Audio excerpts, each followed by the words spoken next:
So you see, you know a lot about Fast and Furious, even though you didn't watch it. Because even I don't. He's just got a bunch of random movie facts that I'll pull at any given time. Well, so does Dylan. That's why we have this stupid podcast.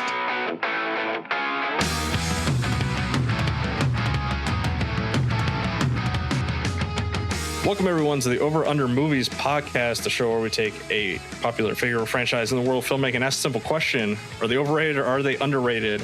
My name is Dylan DeAngelis. I am joined, as always, by my co-host. He is Dungeons and Dragons Ken to my architect Ken, Mr. Jason Gong. How you doing, Jason? Howdy. Yeah, I know. For those of you not watching on YouTube, Jason has a cowboy hat on for this episode. That's very important cowboy hat. We also have a special guest on this podcast coming to us all the way from literally the other side of the planet. She's community manager for VidIQ, amazing tool for analytics and research for YouTubers. She's Vicky Gurova, right? Vicky Gurova? Yeah, that's correct. Beautiful. First try. Welcome to the show, Vicky. Thank you. I'm very happy to be here. You're our first international guest to the podcast. We have not had we're setting up our remote setup here with StreamYard. This is the first time we're testing it. Hopefully it goes off without a hitch. Yeah, because for me it's like the middle of the day, and for you guys it's the middle of the night, right? Yeah, we are literally 12 hours apart from one another. So our compromise was we'll just do it at midnight. So as I alluded to in the intro there, we are talking about Barbie, the highest grossing film of 2023. What was the summer of Barbenheimer has now turned into the Oscar season of Barbenheimer, as those two films are just racking up like tons of awards during award season. And despite the fact that Barbie was nominated for 8 Oscars recently when they did the nominations for the Academy Awards, the big story coming out of Oscars nominations was 2 major snubs for this film. But Jason, both of us rewatched this film recently, possibly several hours ago. Yes, that's correct. So you had seen it over the summer. Was this your second time watching the film, or this was my third time seeing the film? How did the film hold up on third rewatch for you? I liked it more on my third rewatch than my second rewatch, but that's because I was paying more attention to more of the visuals and things like that this time, which are kind of mind-blowing. On the second rewatch, I kind of felt some of the pacing and structural issues that I think kind of plague this movie. But I just think it's a really good movie, so I didn't mind watching it 3 times within the last 4 months. Yeah, I literally just saw this movie for the very first time like 3 hours ago, so it's about as fresh in my head as a movie can get. So Vicky, you really wanted to come on this podcast to talk specifically about Barbie being overrated. Have you seen the film recently, or did you only see it in the summertime? No, I actually watched it, I think, not in summertime. It was in a couple months ago, I think. I firstly watched it with my friend. We were like dying to watch this movie. We were waiting for it for a very long time. And then we paid a very close attention to the whole movie. And then the second time I was invited to sort of like an LGBTQ gathering, and we were watching the movie with a big audience of all kinds of people. And was a very different experience first and a second time. I can tell.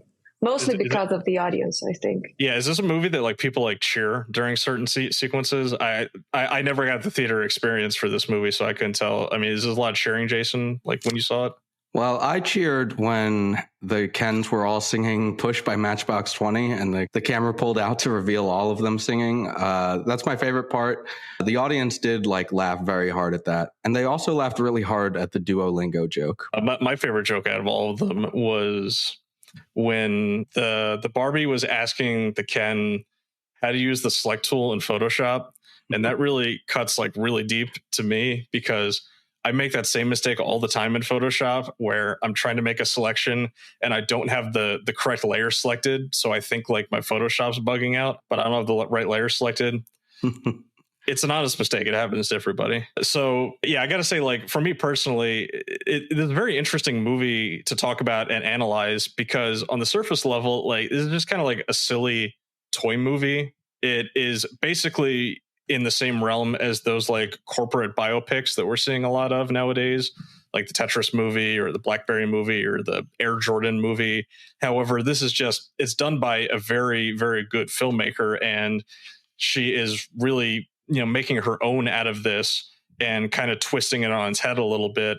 Though I think at the core of the film, this is still like it's a comedy. And I find it very interesting that it's getting so much awards buzz as it is. And I don't know, maybe it is because it's a movie that, is a female writer, director.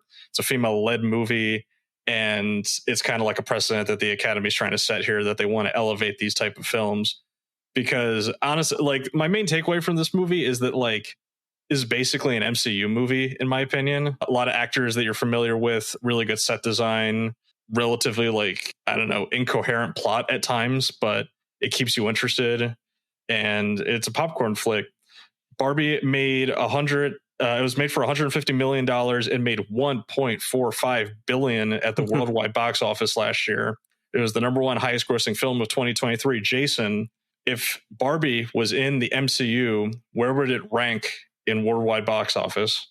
Where would it rank on the MCU list? Oh, wait. So this isn't an opinion question. This is a trivia question. This is a fact. Okay. This would be, I don't know how many MCU films have cracked $1 billion. I'm going to say this would be fourth. Oh, man. It would be number 5. You're so close. Damn it. Number 1 is Endgame. Number 2 is Infinity War, by a lot. Those films made over $2 billion. And then Spider-Man No Way Home, and then the original Avengers, and then it would be 5th. It would be right between Avengers and Age of Ultron, and then Black Panther, Iron Man 3. So it would be in the top 5 of MCU films.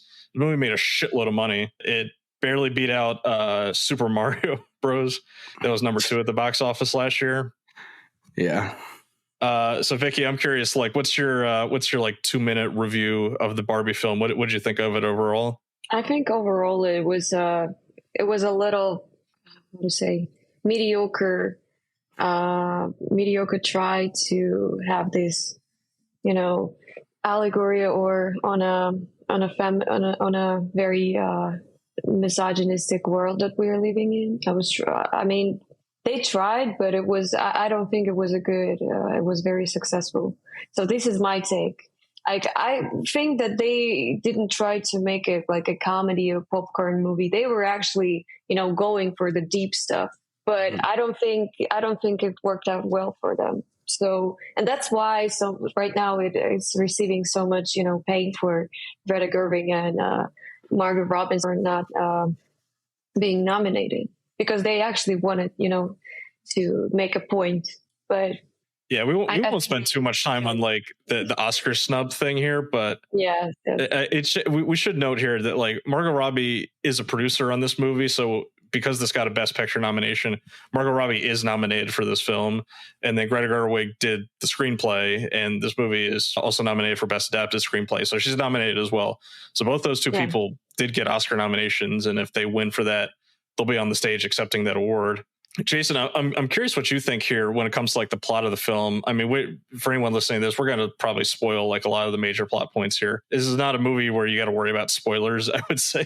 There's not like a lot of crazy stuff going on here. So the overall like setup of the film is that there's this fictional world of Barbie Land, which is essentially a matriarchal society. It's meant to be like the inverse of what the quote unquote real world is supposed to be, which is a patriarchal society where men rule all of the major positions of power. So in the Barbie world, that's the Barbies. They're in charge of there's Supreme Court Barbie, there's President Barbie, and then the Kens are like these just dudes that I'm not exactly sure what the Ken's job is in Barbie Land. It's not really spelled out. They just kind of hang out. They also allude to they don't know where the Kens go at night. So yeah, there's some like sewer society of Kens somewhere where they all just like pack together and just sleep in huddled groups.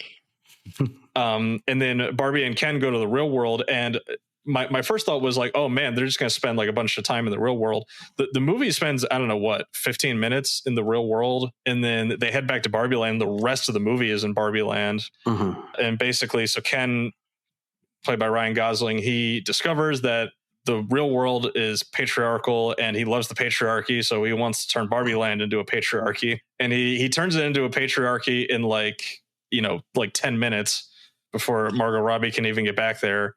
And then they have to spend the rest of the movie like putting it back, like fixing it. That's the entire movie. Jason, what is the message of this movie supposed to be exactly? Well, I think the message of this movie is that you shouldn't have an oppressive ruling class system based on gender, or possibly at all based on anything, that is unfair and cruel, and that you should always be considering the other people around you, even if they're not the same as you. And I think that there's like another message about, accepting what it means to be human and embracing that.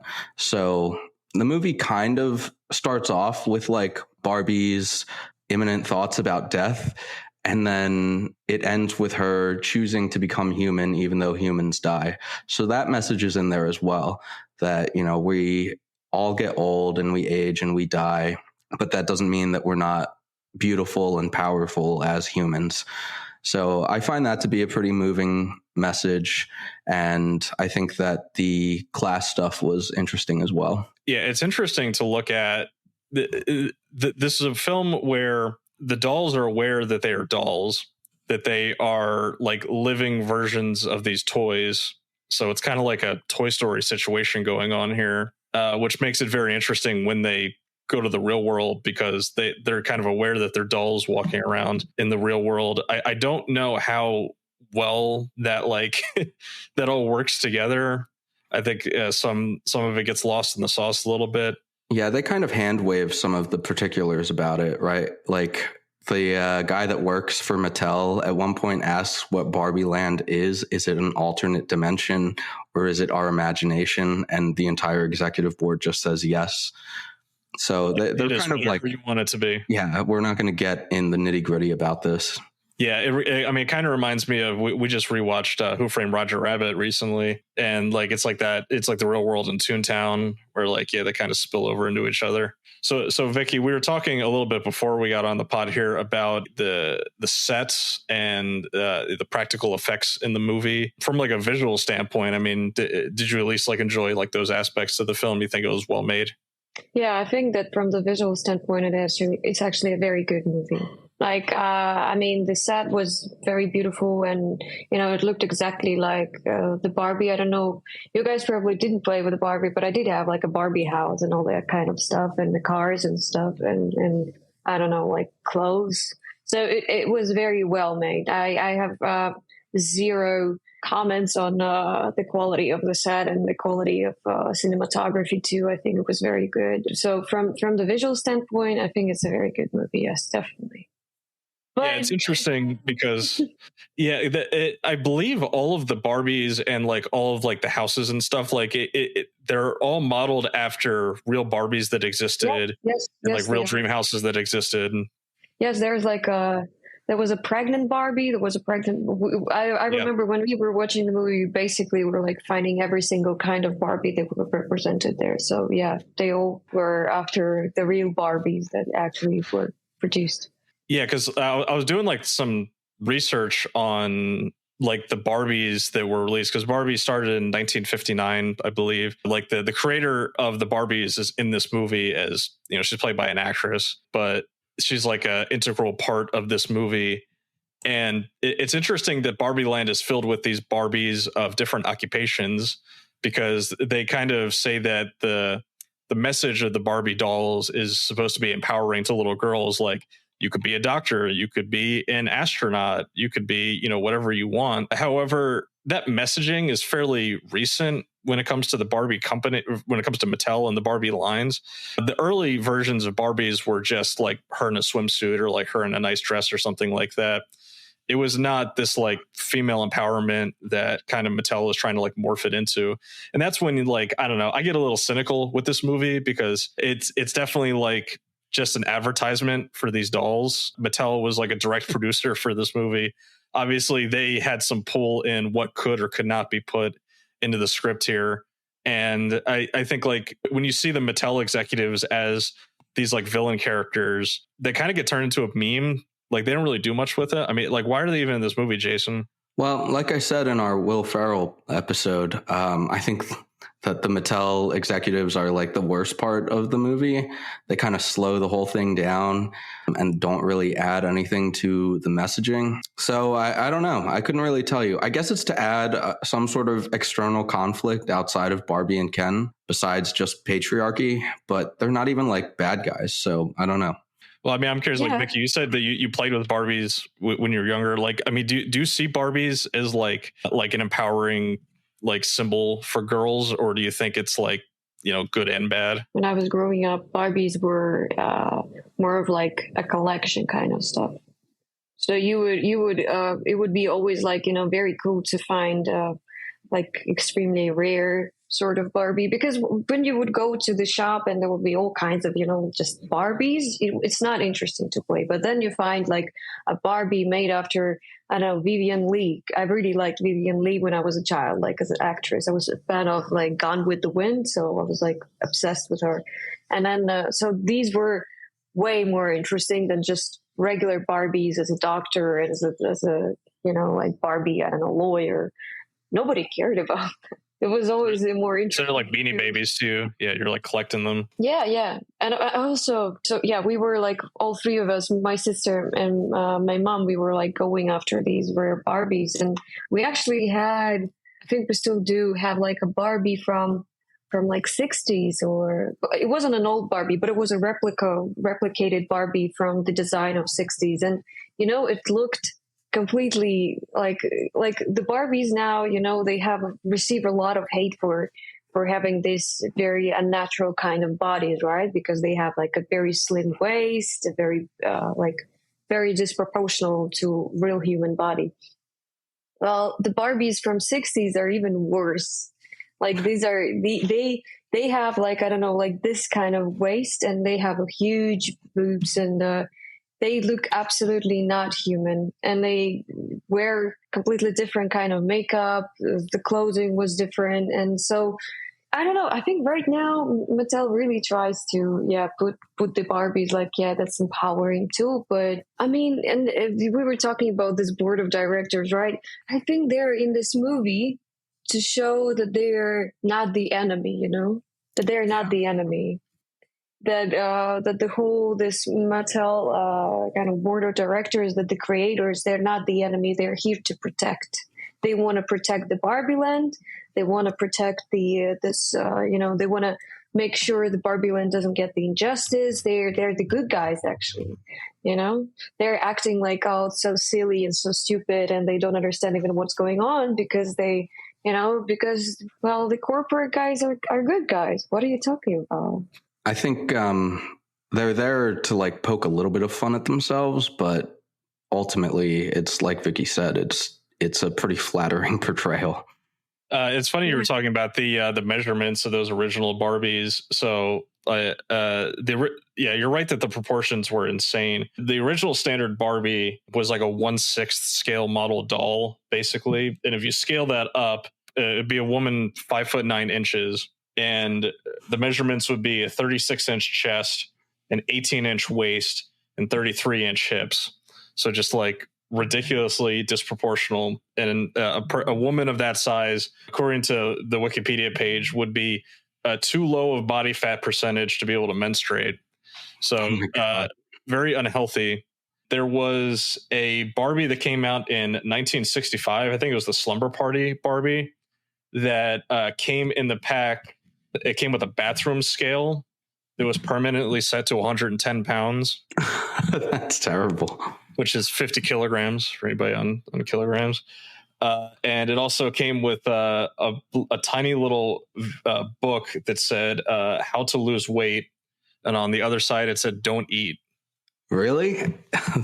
So that's crazy. Not the best messaging for little girls in the 1960s. Why would they do that? I think you guys are right that, this is a corporation trying to maybe fix some of the mistakes that they're recognizing from, how they used to do things. Yeah. And I mean, I think it would be funny to look at the Mattel, like financial documents for the past, I don't know, 10 years before they announced the Barbie movie. Because I think nobody was actually using Barbie that much. I know in the 2000s they were not doing well financially. Yeah. So again, I'm just a little bit sad that, first of all, I have to say this now. I'm just completely disappointed with Oscars for the past 10 years, 15 years. I don't take it as any sign of the quality movie anymore. That's the one thing. And the second thing is that, people are looking for, are kind of filling up the movie with the message that it's trying to deliver. But at the same time, when you look at these little details, you see that something is shady, something is not doing right. And I also have something to say about this inverse reality of patriarchy, which is a like matriarchy they have in a Barbie land. Because I know we didn't get to this yet, but don't you think it's funny that when Kens are trying to switch over, right, to end the matriarchy and start the patriarchy, don't you think that they are represented as such a dumb idiots? Because all of their are obsessed are horse, their looks, and that's it. Don't you think that if it's in the verse word, so does it mean that if a woman wants to, get in power, she will be dumb? She will be like obsessed, I don't know, with like jewelry and her looks. So it's kind of like a lot of things in this movie just doesn't feel right for me.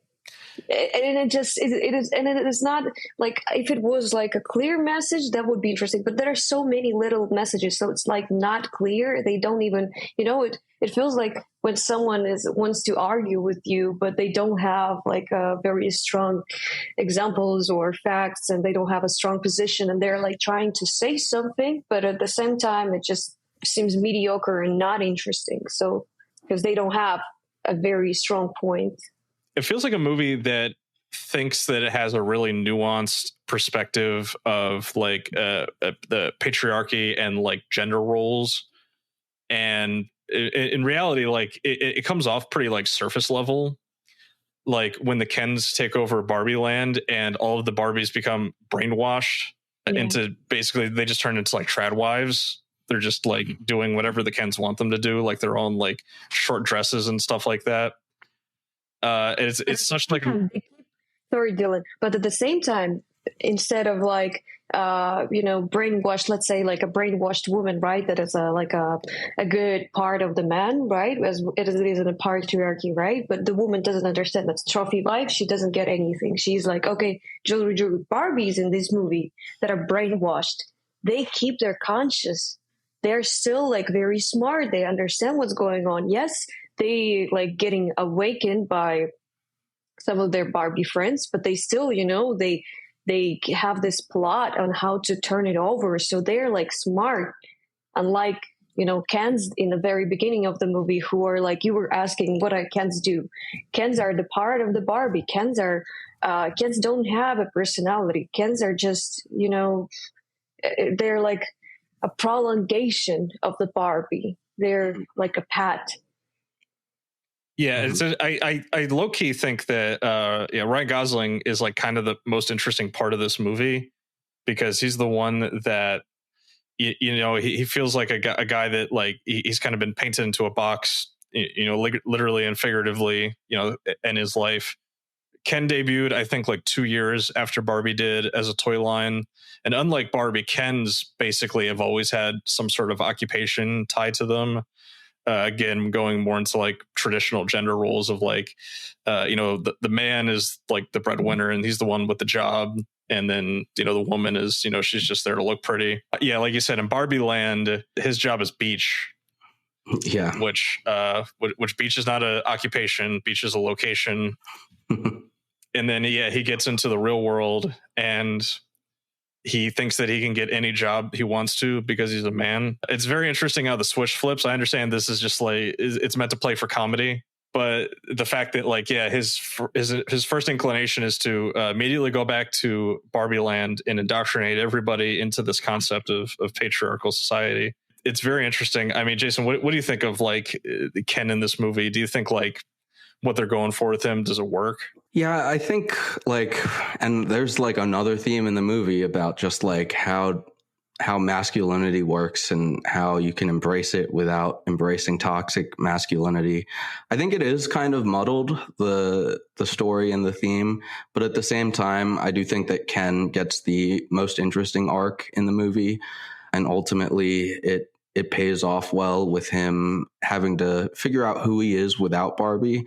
I think that's a good message, and that there are a lot of men who don't know who they are without their partner, or a lot of people who that applies to.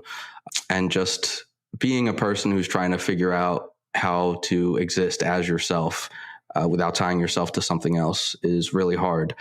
So I do think that Ken gets the most dynamic arc, and it's fun to watch.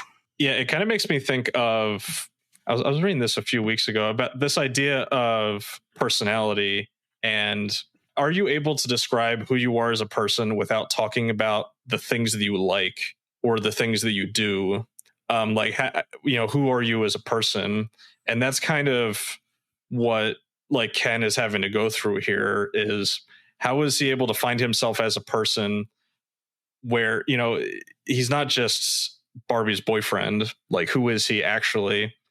And that's where it gets a little muddled, because like these are toys, and him as a toy is that he's Barbie's boyfriend. That's what he's designed for. That's it. It's not any deeper than that. But the movie is having to try to tie in these themes of gender roles and individuality. Yeah, and the you like the "I'm Just Ken" song? I do. Do you like the songs in this movie, Vicky? Yeah, I think it was very good. Can you correct me if I'm wrong? But like in the end of the movie, I might be like mistaken. I remember that Barbie comes back to him, and she like agrees to be his non-serious kind of a girlfriend, right? And he's like very, very happy about it. But what happens with Ken in the end? Like, I remember that the Barbie is saying that no, she doesn't like Ken, she doesn't love Ken, and she wants to be alone. But what? Yeah, I never really understood that plot point in general. Was like, why does she not like Ken? Is that like ever explained? She just doesn't like him. But it could be explained by the fact that Gloria, the person who was playing with Barbie in the real world, never bought a Ken doll and wasn't interested in the Kens. So that, bled over to Barbie's subconscious. But at the end of the movie, Barbie, the Barbies win back Barbie Land, and Ken goes to confront her with all the other Kens. And then he breaks down crying, and she goes to comfort him. And she tells him that even though she doesn't like him the way that he likes her, she appreciates him and feels bad for, pushing him aside for so many years. And then she encourages him to go out and find himself without her. Yeah, it's a cliffhanger. It's for the second movie. Obviously. No, it's not for the second movie. Then he cheers about the fact that he realizes that it's Barbie and it's Ken, and that Ken is me. And then he wears a hoodie that says "I am Kenuff," and that's a wrap on Ken. Well, okay, yeah, maybe that's a story for the second movie. But I don't know. I don't think that Ken actually can be separated from Barbie. Like, this is my opinion. Like, if we like, let's say, imagine, right, the following story. I think that the story with Ken is that Ken will always be like, since he from the very beginning of the movie, Barbie was kind of separated, but Ken was like always for her. I think that no, I don't think that Ken can. Maybe he will realize that he's enough. Maybe he will find himself, but at the same time, no, I don't think he can be apart from Barbie. Yeah, it's kind of a situation where you need to disconnect the intended message versus like the logic of the world. Yeah. Like within universe, yes, Kens are invented as like a supplementary doll to Barbies. So Kens cannot exist without Barbies. It's just not a thing. There are not like little boys out there buying Ken dolls. No, little boys are out there buying WWE wrestler dolls. Okay. So that's what me and my brothers had. We had so many WWE wrestlers. But the message of, don't, think of yourself as tied to one person. Don't tie your entire personality to, being someone's, boyfriend or something like that. Like, it's important to go out and be your own person.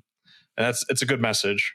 Yeah, it is a good message. But at the same time, you have to see that it's only this arc for one personage, right? For one character. But there are like other Kens. That is true. There's a bunch of Kens in this movie. Exactly. And then again, as we were talking in the very beginning, that this is like an inverse world of the real world, right? Where the woman is like supposed to be a beautiful addition to like a rich man, like, or like a successful lawyer, or doctors like marry someone who looks beautiful, who can cook and neat and blah blah blah blah blah, and doesn't stand in the way. So it's like the same story for Ken, but even though we talk about how it would be good to disconnect from like the person to be your own, but this is the reality, and some people actually enjoy being housewives and just be the this part of the other person, and they're pretty happy about it. So I agree with you. I would rather be my own, but for some people that's how they live. Yeah, I'm sure this movie didn't go over too well on Tradwife TikTok.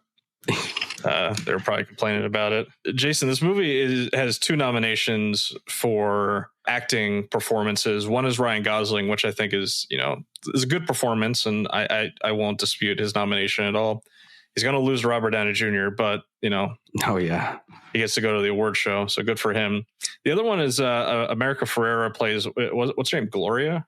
It's never said in the movie. Her name is never incredible. stated. She plays the woman who had Margot Robbie as her Barbie doll. Margot Robbie is called stereotypical Barbie. So she does not have an occupation. She's the stereotypical Barbie doll. And at first, Margot Robbie goes to the school of Gloria because she thinks that Gloria's daughter is actually the one that was playing with her as a doll. And it leads to the most interesting scene in the movie that is completely dropped, where this little girl just tears Barbie apart and says, like, you are a symbol of like fascism and like unrealistic beauty standards for women, and like you set women back, all these years. It's very interesting, and it like cuts to the core of like the issues of like Mattel's history with this character, and it is never spoken about again. They're like, we're going to give you half of a scene, and that's it. Yeah, it's an interesting choice for like a corporate feminist movie to point out all of the flaws in this product and then not really refute those points. I would argue that like watching the journey through the rest of the film is designed to refute at least some of those points, but it definitely doesn't tackle all of them. Those 2 characters, like, what is the point of them exactly in the movie? So the mechanic is like a reason to get them to the main world, like the real world. And then for Gloria to be a woman who has like lived the life of a woman in the real society, the actual patriarchal society, her entire life, it's her experiences that are able to wake the Barbies up from their mind-controlled state. Yeah, oh, that's true. Yeah, she explains all of the shit that women have to deal with in the real world. And her monologue is like the key tool that's used to fix the Barbies after they get brainwashed. But it's to show the importance of like the real life experience of women, and how that's necessary to defeat like, this evil that's introduced to Barbie land.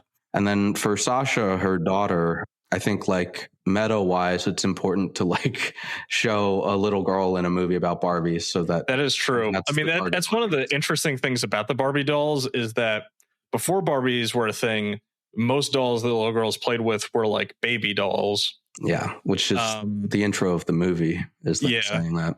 Yeah, so like Barbie being like an adult woman doll that you were playing with was like a radical idea, and they didn't think it was going to work. Going back to the America Ferrera's performance, Vicky, do you think that's like an Oscar-worthy performance from her in this movie? Because like, I mean, in my opinion, like it's fine. I have no idea why that got nominated for an Oscar.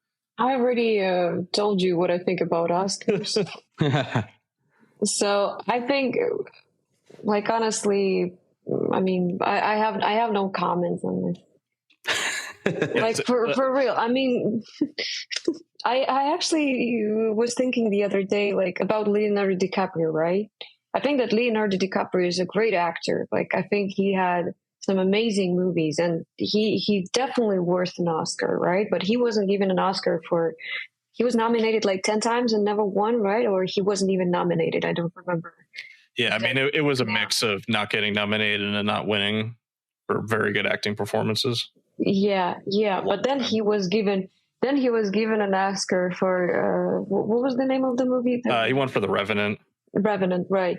Revenant was a good movie, but it was a regular, good survival movie. He did a good performance there, but he had other movies where he performed so much better. So it kind of doesn't make much sense to me. So they gave him an Oscar just so he finally gets an Oscar. Why didn't he receive an Oscar for the works that he actually, Yeah, he was a pretty big snub for this year because he did not get nominated for Killers of the Flower Moon. Oh yeah, that's right.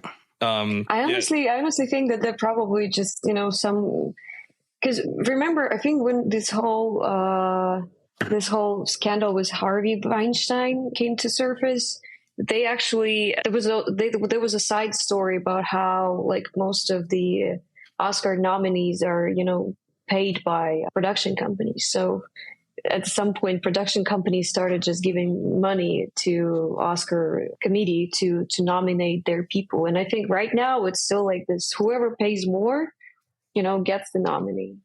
Yeah, I mean, I don't think it's any secret at this point that Oscar nominations don't just happen. Award season is very much like an election season, basically, where directors and actors and producers, like, they're out there campaigning for their movies. Essentially, they'll send out the for-your consideration reels to try to get these movies nominated. And I mean, that's why, like, anytime you see a movie that feels like completely snubbed or like underappreciated, it's usually because the studio just didn't choose to push it for award season.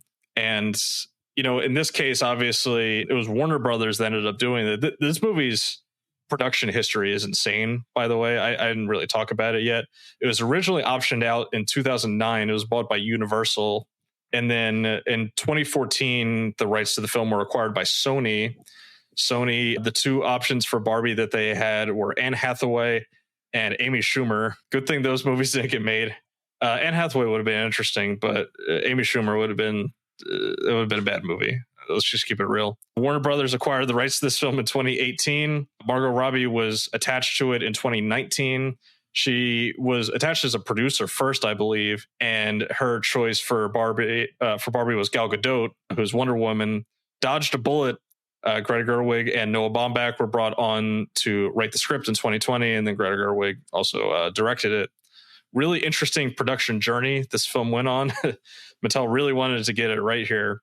And it got nominated for Best Adapted Screenplay. I mean, what do you think of that, Jason? This movie feels very inconsistent in both pace and just like overall story cohesion. It seems a little all over the place. The movie also ends in a similar fashion to like Return of the King, where like the end of this movie is like 15 minutes long for some reason. It's really strange. It definitely suffers from some ending fatigue. Like the Barbie Ken conflict is resolved, but then Barbie has to comfort Ken. And then the Mattel executives show up for no reason to just be there. And then Barbie goes through this whole other thing where she has a vision of what being human is like, and she chooses to become human. And then she goes to see her gynecologist. So there are a lot of endings in this movie. I do like that ending line. I think it's funny. And I did like that montage of what it means to be human. I thought that was pretty moving. But for the script itself, I do think the script is like, I think it could have used more time in the oven. I think this could have been like a really good, tight story. This movie's a little over. It's like 2 hours long. And this could have been $140 and been like really solid, really tight. Yeah, I think the script could have been tightened up a bit. But for what it is, I think it tackles a lot. I guess that kind of justifies the runtime. I'm not really bothered by the runtime. I'm more bothered by like the pacing and structure. Yeah, I mean, you know me. I'm not a runtime guy. Vicky, Jason and I are not young men. And so, longer movies are not great for older folks here. We have a limited time on this earth, and is it too much to ask for hour and 40-minute movies? Please, we can't have every movie we watch be 3.5 hours. That's all I'm asking. Why does a Barbie movie need to be this long? Sorry, what was your question? Because they had multiple. Yeah, I was like asking, how long was the movie? The Barbie movie? It was like 2 hours. I paused the movie when I thought we were getting into the third act, and I had an hour left. And I was like, that's interesting. When did you pause it? I paused it when Barbie and Gloria and her daughter came back to Barbie Land. I thought that was when they were entering the third act of the film. It's so weird, right? Because the second act starts when Barbie goes to the real world, but it doesn't end until after Barbie has been back in Barbie Land for some time. It's really after she has her like depressive episode and then gets woken up again to start plotting about how to get Barbie Land back. That's when the third act really starts. So yeah, like you said, the structure is weird because you would expect maybe like Barbie Land first act, real world second act, Barbie Land again third act, but that's not really what happens. Yeah, I don't think the screenplay is like Oscar worthy. I do think that there's a lot in the directing and the performances and the visuals and audio and musical numbers that really elevates the screenplay to something that's more artistic. I like this movie a lot, but yeah, it does suffer from the issues that all of us are saying. Yeah, when I'm looking at the nominations that it got, the two Oscar noms that I have absolutely no problem with are Best Costume Design and Best Production Design. Both really well done. This movie has it has a look to it. It is very like visually appealing. Like very first frame of the film, you're like, they put a lot of effort into this. And these are all practical sets, basically. I really liked the transitions between Barbie Land and the real world, how it's that like old-timey, like crank animation style stage side view. It's really cool. This movie has 2 nominations in the Best Song category. One is the Billie Eilish song, What Was I Made For? And the other one is I'm Just Ken, which like Ryan Gosling, I can't tell if he like hates that song, but he seems like legitimately confused why people like it so much. I think he was just having a lot of fun while doing it. It was like a meme for him, and then people take it seriously, so he's like confused. Yeah, he does at times seem like he's in a different movie than Margot Robbie. Like Margot Robbie looks like she's trying to put on like an Oscars performance. Like she's getting like really emotional and she's like all over the place. And like Ryan Gosling is just hamming it up. Yeah. Like he legitimately seems like he doesn't give a shit. Yeah, and that's why he should get an Oscar, because he like seems legit. I mean, he needs to be he needs to get the Oscar because he was on some like crazy Hollywood Ozempic shit and like major steroids in this movie. I mean, how old is he? Like 50 at this point? Like he is really shredded. Like he is really fucking muscular. He's only 43. Yeah, he's cut. He looks a little old in the face for sure, at least like older in the face, but he is super jacked. Especially when he's standing next to those other Kens who are all like guys in their like 20s and 30s. He like really stands out. I mean, granted, he's like shirtless for a lot of this movie. I feel bad for him because like I remember Hugh Jackman would talk about in interviews how he would spend like a week leading up to the day that he knew he was shooting shirtless scenes for Wolverine so that he could like dehydrate himself and like make himself really veiny and shit like that. That's for like a couple hours of shooting in a Wolverine fight. Gosling's shirtless for this entire movie, basically. Yeah. It's interesting that they bring up like the fact that these dolls cause body issues for young girls, because I would say that both Ryan Gosling and Margot Robbie have fairly difficult to attain body types. And then they don't really like comment on that or make that any part of the theme. So yeah, it is interesting that they made him go through that dehydration process for this film. Yeah, it's a good message, again, that all the Barbies look very different. They're not all white. They're not all super skinny. However, again, that is not the history of this toy. It was, for a long time, it was white women and, unattainable proportions and body size. Yeah, Jason was mentioning earlier how in the scene where Barbie meets the daughter of Gloria, right? And then she says that they were like a fascist kind of dolls that caused a lot of insecurities for women. The thing is that I think they're addressing this because don't you remember there was like a huge scandal like a few years ago about how this is like the part of the Mattel, how they used to do that. So maybe they're addressing this issue and then trying, in order for the audience, for the public to not tell them like, hey, you didn't talk about that, but this was an important scandal. They needed to say something about it. they're like, yeah, this girl is blaming Mattel for having, this history of like putting an unrealistic expectation for women, because they needed to address it somehow. And then overall, like at the end of the day, when you finish the movie, right? If you don't go, like if you're like not on a movie podcast like you guys, right, where you get into every single detail and try to analyze every single thing about the Barbie movie, right? But if you're just a regular person who goes to the cinema, to have it like with some popcorn and beer, and then leave it and then talk about it for maybe like 10 minutes, or like, oh, it was so awesome, and Ken's song was so cool, and then forget about it completely, right? But you remember that Mattel was addressing this thing. You don't remember if they resolved it. You don't remember what they did. You don't remember what was the hidden kind of spots that spoiled the whole message. You just remember the whole message that they managed to somehow deliver, but you really don't think into that. Like a regular person won't think into that. They would be like, yeah, it was so cool. And that's it. It was funny seeing that the corporate guys in the movie are very like self-conscious about okay, so this movie is about like patriarchy, right? And gender roles and like women's issues and men's issues, finding individuality. The movie has like a little bit to say about capitalism. It doesn't get enough into capitalism, in my opinion, but I do love the digs anytime they talk about like, oh, this is selling really well, we need to push this. Mm-hmm. What was at the end? Oh my God, how do I forget? This is like dementia in real time. There's something that they posit to Will Ferrell and he says, that's not going to work. And then the one guy says, oh no, that'll sell really well. We're going to do that. Yeah, Gloria says, what about ordinary Barbie? She's just an ordinary woman. She can be a mom or not. She can be president or not. And then Will Ferrell's like, that's a terrible idea. And the guy's like, that'll sell. And Will Ferrell's like, this is a terrific idea. Let's do it. Yeah. Can I also tell something about it? Like the ordinary Barbie, right? Mm-hmm. As Dylan was mentioning in the very beginning, the first Barbies were ordinary Barbies. Mm-hmm. They didn't have any profession. But no, that's true. They did not have specific occupations. That's correct. Yeah.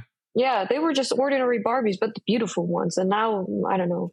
They want to, I guess, make the Barbie of with the right human proportions, which I think would be like, I don't know, a little bit weird, but maybe. Yeah, I mean, the message that I get from like the corporate stuff in this movie is that these Mattel does not care about feminism. They care about making money, and feminism is what is selling right now when it comes to these types of products. Female empowerment is how they're going to sell Barbies in 2024. So that's the message that they're going to put. That's not how you sold toys. It's not how you sold dolls in the 1960s. It's a different message back then, but they're, clearly their market research is saying that this is what they should be doing here. I mean, it's like a advertisement movie. Like, do people go out and buy Barbies after watching this movie? Like, I don't think so. I don't know. Maybe. I think so. Probably more than the last 5 years. I mean, it's possible. But like Jason, you saw the Air Jordan movie, right? Like if you watch like the Air Jordan movie, like you come out of that one to buy a pair of Jordans because it makes the sneakers like seem really cool. Yes. It does its job as an advertisement. This movie, I don't know. It's almost like too good as like a straight movie that it just takes the brand name and that's it. It doesn't really like build it out any further than that. I think it's hard to say, right? Because like you and I were never like, no matter how good this movie was as an advertisement, like we probably weren't going to go buy Barbies, and no one in our demographic was. But I mean, maybe.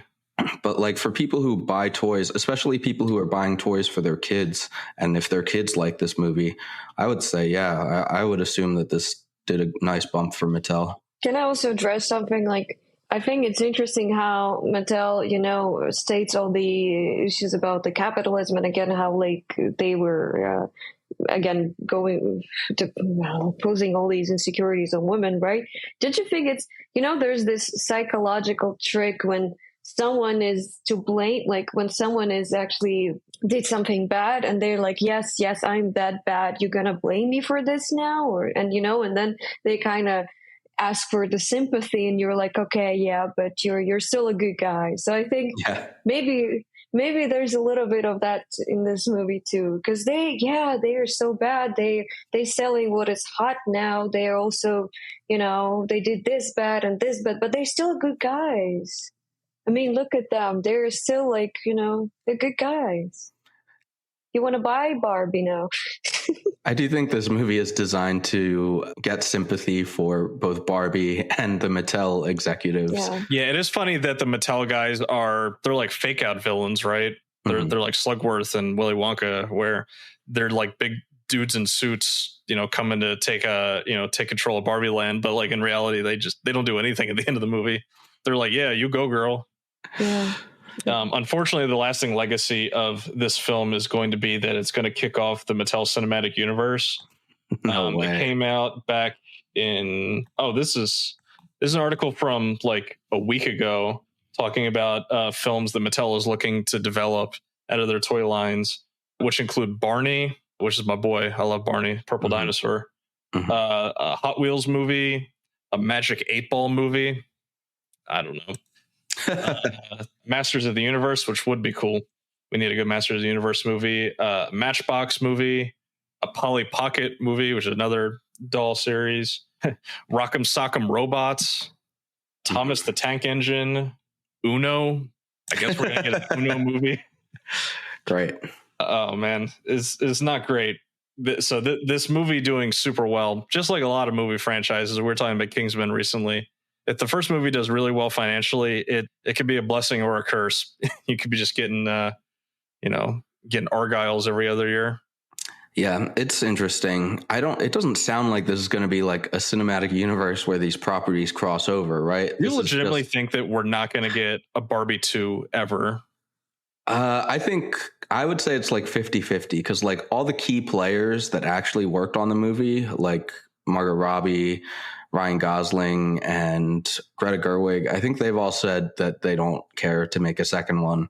But I think that Mattel will give those people as much money as they want to make a second one.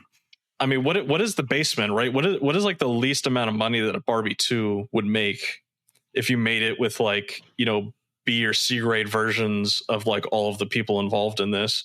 I mean, it's still going to make what, $500 million? Oh, if they didn't get anyone back, I don't know. It's hard to say. I think they might, get a story about the other kind of Barbie. There are different kinds of Barbie, right? Yeah, you're telling me they wouldn't be able to get any of those Barbie actresses back to do a standalone? I think some like for example what was the ugly Barbie or what was this? Oh, Weird Barbie. Weird Barbie. Yeah. I mean, her story could be interesting, It could be a backstory of how weird Barbie do anything. She'll sign up for it. Yeah, or how other Barbies become weird Barbies, Or there could be like a whole epidemic of people, I kind of like the idea. Yeah, I like the weird Barbie. We need to pitch a weird Barbie movie directed by David Cronenberg, where it's just a bunch of body horror stuff. Yeah. I would watch that. Yeah, could be a very interesting, sinister movie. But you know what? Actually, I know we were talking about like the profit the movie made, but I actually have one point about Barbie movie, which is in its defense, I actually have something good to say about the movie. Okay, except for that's great. It just when I told you when I went with my friends from this was an LGBT community in I'm not going to say the country, but in one of the countries where the issues of there's a country big that's not great on LGBT issues. Mm-hmm. Yes, definitely not great on LGBT issues. Like the LGBTQ thing is a no in this country. It's very culturally not appropriate. So there was a lot of these people who are kind of like hiding from the society a little bit, who are like the transgender people, or like people who just want to dress the particular way, right? And the society is just not appreciative of this.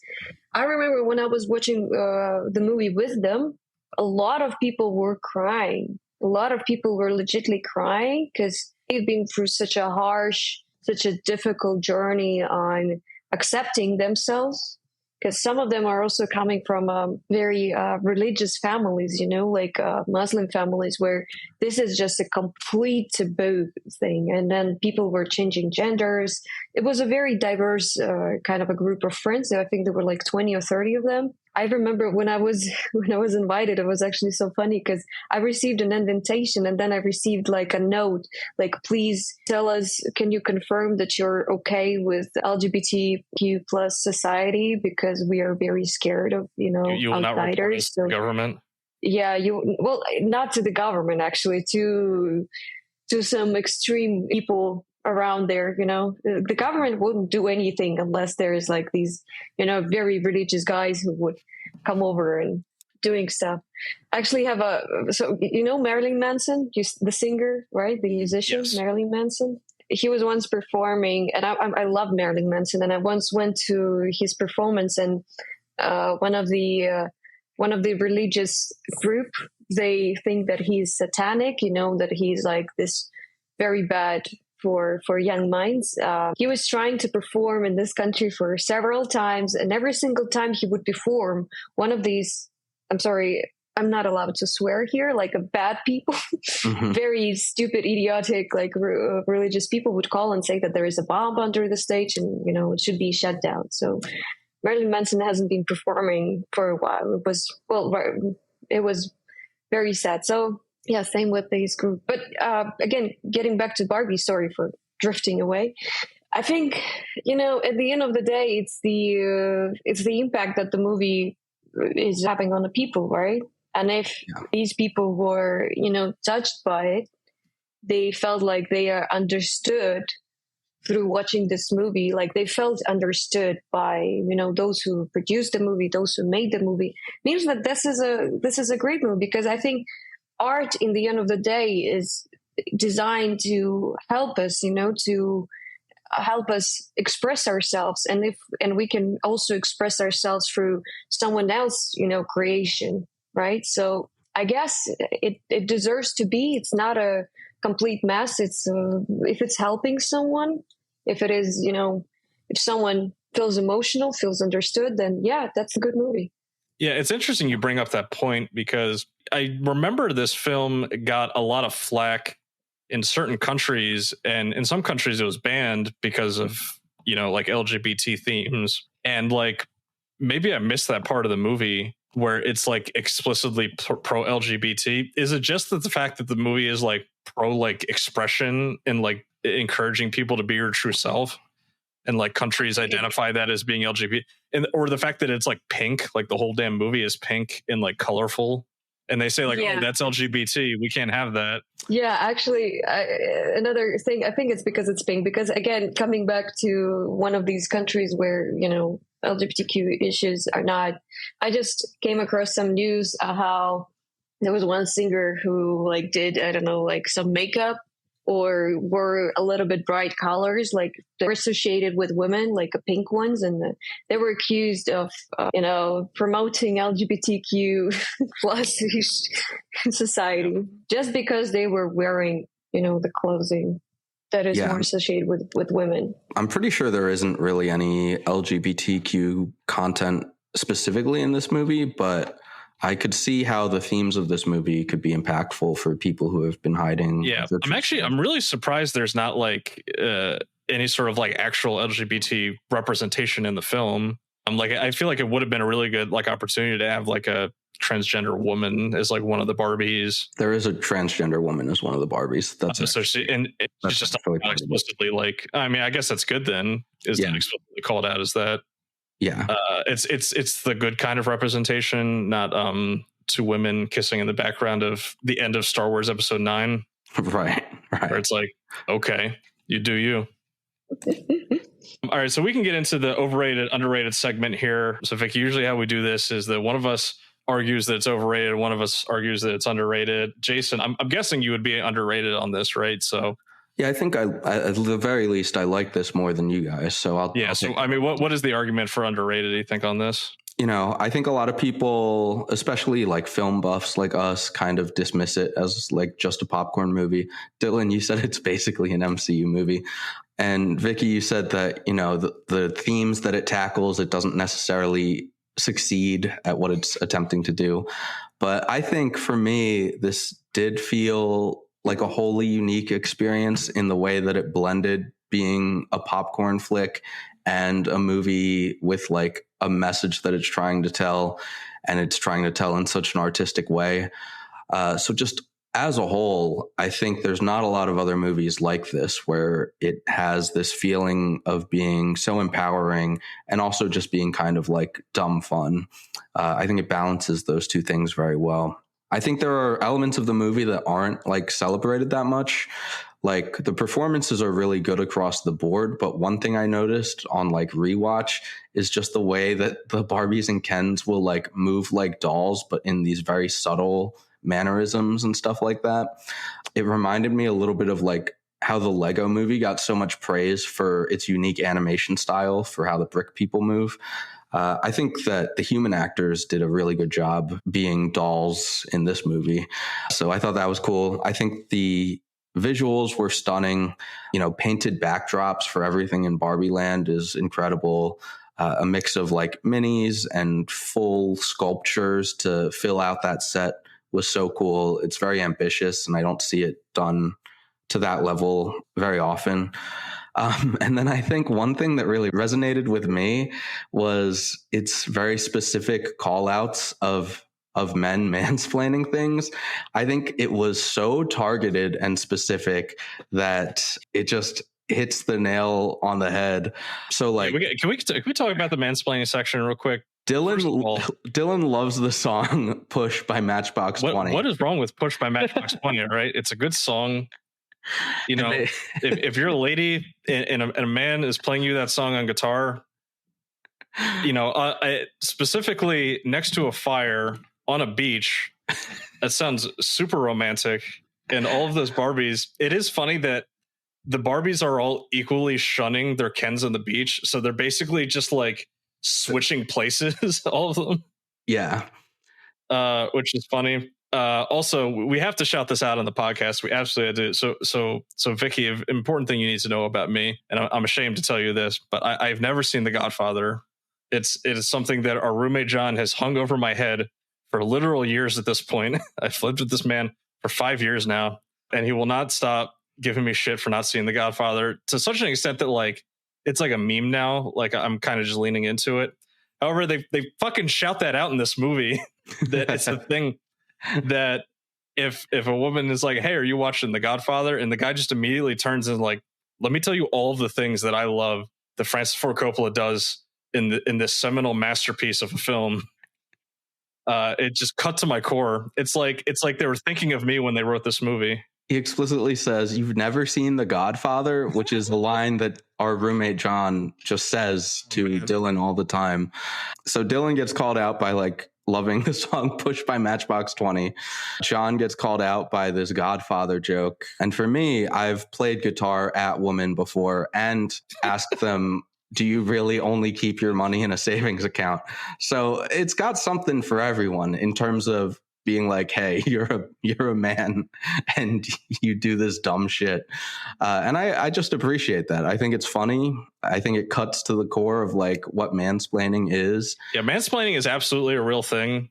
And just for any women that I've ever spoken to that are listening to this podcast, I apologize. Yeah. You don't realize when you're doing it sometimes. A lot of times you're just trying to be helpful. I think you're like, this is one thing that I kind of don't like about modern feminism thing, and especially when the men are joining it. I understand that you want to like do a great thing, but asking have you seen a Godfather? I've done it too, because it's an incredible movie. It's an incredible movie. It's totally worth watching. I'm so sorry. I also played two guys on the guitar. I even have some go-to songs that I know that I will be beautiful at singing, and that's nothing wrong with this.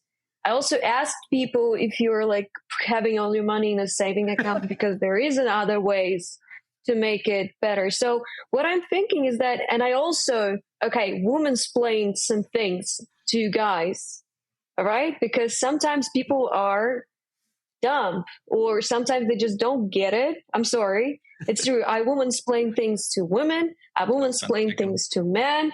I've been called out on this as like a very annoying person many times. So I don't think that these things are men's trait.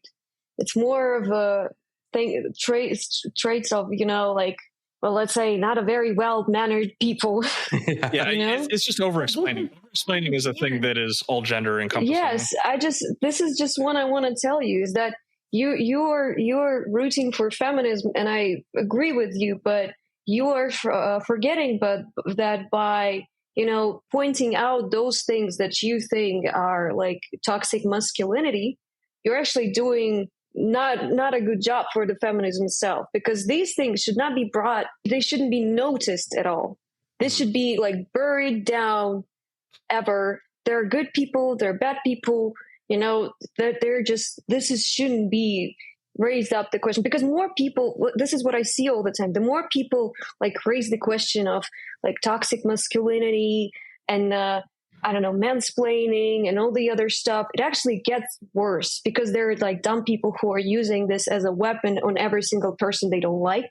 Even if the person is acting right, even if the guy is like acting respectful to a woman, they were still like throwing all these stuff at him. And then eventually like a guy would, okay, you know what? I will just shut up. I will not take any responsibility.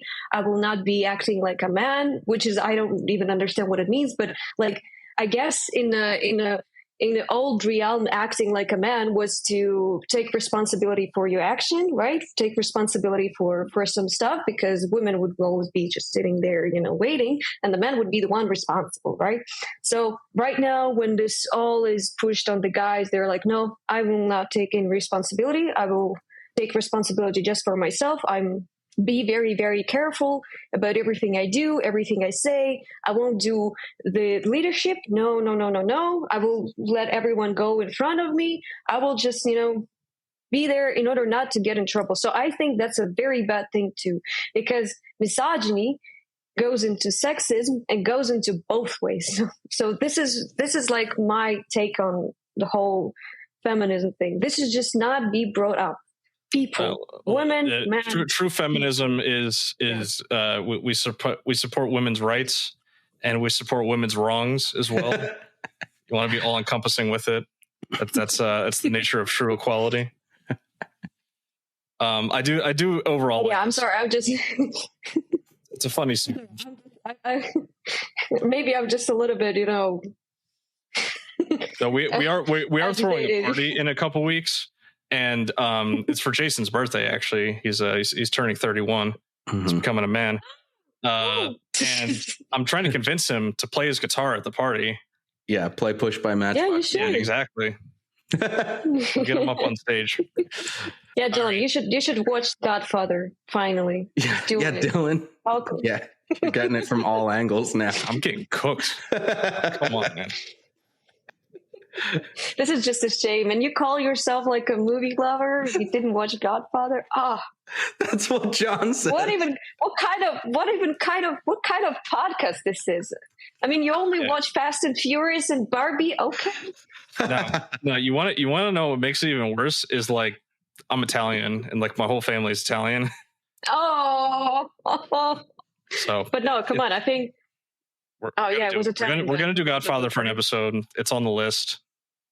If you want to know my favorite Italian movie, and one of my favorite movies at all, and the one I think actually deserved all the Oscars it got, is Life is Beautiful by Roberto Benigni. It was amazing. I think this is one of the greatest movie of all times. That's interesting. We were just talking about that because it's the second highest grossing domestic foreign language movie in the US. It's one of two. You watched it? No, I hadn't heard of it until yesterday, so it's so interesting that you. No, we were looking it up because Godzilla -1, it just became number 3 all time for a foreign language film at the US box office. Have you seen Godzilla -1? It's fucking awesome. I don't think so. It's so good. I think you'll like it. It's better than Barbie. It is like that's the like one crux I have like issue with this movie is that like Godzilla Minus One should have got this Best Picture nomination. Like in no world, no planet is Barbie a better film than that. Barbie, like I don't understand. I can get into my overrated argument right now. I'm legitimately like surprised that it's gotten this level of awards recognition. In my head, I'm thinking like, yeah, like give it to Margot Robbie. She's playing the titular Barbie. She's playing like the main one. She's giving a very good performance. She's a great actress. It would make sense. And then like, yeah, production design, costume design, give it to one song. You don't need two songs. You don't need two songs in this movie to get nominated. And that's it. Shouldn't have gotten nominated for screenplay. Shouldn't have gotten nominated for Best Picture. This movie made a shitload of money. That should be enough for them as like, you know, justification for making this movie. It is the highest grossing film of all time made by a solo female director, which is great. It's very unfortunate that like all of the female directing records have basically been broken in the last like 2 or 3 years because like it's just like it's never happened. Like women just do not direct movies that have like large budgets like this. So good for Greta Gerwig. Hopefully she makes, you know, more of these films. But yeah, I mean the movie's just overhyped. It's just like super duper overhyped, and I think it is a side effect of the fact that we didn't get a lot of like really big budget like Marvel movies or like other superhero stuff, or there was not a Star Wars last year. There was not an Avatar film. Me and Jason are big Avatar heads. So yeah, no, I know Avatar. We can get Dune 2 last year, which obviously we all know Dune is going to win Best Picture next year. You know, you take that to, you know, book that, you know, place that bet right now. Yeah, it was just overhyped. And when you look at it next to Oppenheimer, it almost makes it look worse. These movies are not even remotely in the same stratosphere when it comes to like cinematic prowess, like how significant they are, like when it comes to like sheer like upper echelon movie making. And I don't think that's what this movie was going for anyway. It's just a comedy, like corporate biopic film. And it just like, it got like way overblown and made $1.5 billion because of it. So it's overrated. It's not its own fault that it's overrated, but it's just how, you know, it's how the cookie crumbled on it here. Do I have to say if I think it's overrated or underrated now? Do you have anything to add? You know, we're like a team here. It's a 2v1. I would be in the middle, I think. Oh, I think it got recognition. It's supposed to get. I think it got the audience it's supposed to get. I think it's a solid middle kind of movie that is good. It's well made, has a good acting, but it just, you know, I wouldn't say that it is underrated because I don't see anything else to add for it for the hype it received. Right, it has a specific audience, and the audience appreciate this movie, so you know it is fine. I wouldn't say that it's overrated because again, it has the audience, it serves the audience, it's fine. But I wouldn't say that this is some sort of the masterpiece, you know? It's not. It's like completely, it's a genuinely good, well-made, normal movie. It's not like I watched it. I didn't have the urge to turn it off while watching it. So I had a pizza, some wine, and I watched it all through the whole movie. I wasn't bored. I didn't, sometimes when you're watching some movie, you kind of want to, okay, I'll have a break. I'm like, fine. No, I watched it all, but would I watch it the second time? Probably not. And because maybe I'm not the right audience for this movie. And overall, it's okay. So yeah. So you're going with the elusive properly rated, which we have sometimes gone. We try to avoid properly rated, but sometimes films warrant it. Yeah. Yeah, but I just can't say that it is underrated, and I cannot say that it is overrated. It's okay. I'm closer maybe to the overrated than the underrated. Like if it would put me on a range, yeah, I would be closer to the left side. But overall, it's still in this range of okay. Yeah, well, that's good. It seems like throughout the conversation here, you've gotten more positive about the film as we've gone along here. Yeah, because I make really compelling arguments. Thank you. I do have a message from Vicky that she says we could do Barbie I think it's overrated. That's literally what she said. Well, I appreciate you coming I said Parasites. I said Parasites is Yeah, we were originally going to do Parasite. Gosling was also one of the very long time ago. Yeah. Well, funny enough, so like, Vicky, do you use Letterboxd to log like your movies that you watch? Letterboxd? No, I don't think so. Okay, so it's a social media site called Letterboxd, where basically anytime you watch a movie, you can log that you watched the movie, and then you can give like a short review and stuff like that. And at least for like me, I started doing it since we started this podcast. Jason and his like film friends have been doing it for a while, but it's a good way to just like keep track of like what movies you've actually seen this year, and then you're able to like make like lists of like what your top films are and things like that, and then you can add your friends. I can tell you what my top films are without any list, because when I have a movie that I like it, I don't need to, I mean, if you watch a lot of movies, it's a good way to keep track of like what movies you've watched. Because like I know, like Jason, I mean, we watched, so many movies, and our memory. But yet you haven't watched The Godfather. All right. That being said, that's going to do it for this podcast, everyone. I want to thank everyone for joining. Jason in his cowboy hat, live from our normal podcast studio. We'll see how the audio and video and everything comes out for this. Vicky, thank you for coming on the pod. First international guest. Go back to the rest of your Saturday afternoon there. Oh yeah. Well, it's almost 2 a.m. for us. Oh yeah. It's almost 2 p.m. for me. Though you and Jason are both like nocturnal, because Jason goes to bed at like 4 or 5 a.m. every night. Yeah. Same. And then like every time I message you and I know it's like 3:30 for you, you'll like message back immediately. And I'm like, why is this person awake? Yeah, you said at 12 p.m. and I was like, shit, I have to actually put an alarm. It's very early. Oh, no. Oh, God. Jason's like, oh, she's just like me for real. But yeah, I mean, if you guys want to have me again, I'm happy to do it at midnight. Okay. Yeah, we'll bring you on for our Godfather episode when we do it. Yeah, we should. Better Bring Me for Life is beautiful. And also, I told you, like, my favorite movie of all times is Knocking on Heaven's Door. It's a German movie. It's actually so great. You should really, guys, watch it too. It's amazing. We'll add it to the list. This movie has a strong storyline. It has a clear message, and the message is to, enjoy life. And it is amazing. And it's also very funny. If you're into international movies, it's amazing.